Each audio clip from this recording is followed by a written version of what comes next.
पंचमहापुरुष योग हे नेहमी कानावर पडतं, पण नक्की काय त्याच्या आयुष्यात काय बेनिफिट्स असतात किंवा काही नुकसान होतं? प्लीज जरा लाईट टाका याच्यावर. बघा, पंचमहापुरुष योग म्हणजे इतक्या छोट्याशा पॉडकास्टमध्ये सांगण्यासारखा तर नक्कीच विषय नाहीये, पण पंचमहापुरुष योग हे 5 ग्रहांमुळे बनतो. मंगळ, बुध, गुरु, शुक्र आणि शनी.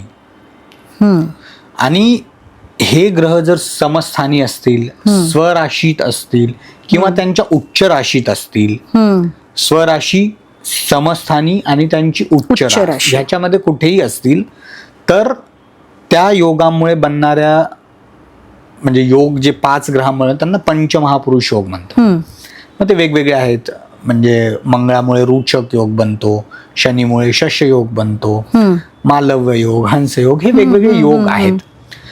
परंतु असे जर योग पाहिले तर प्रत्येकाच्या कुंडलीमध्ये 1-2 योग तर येऊनच जातात.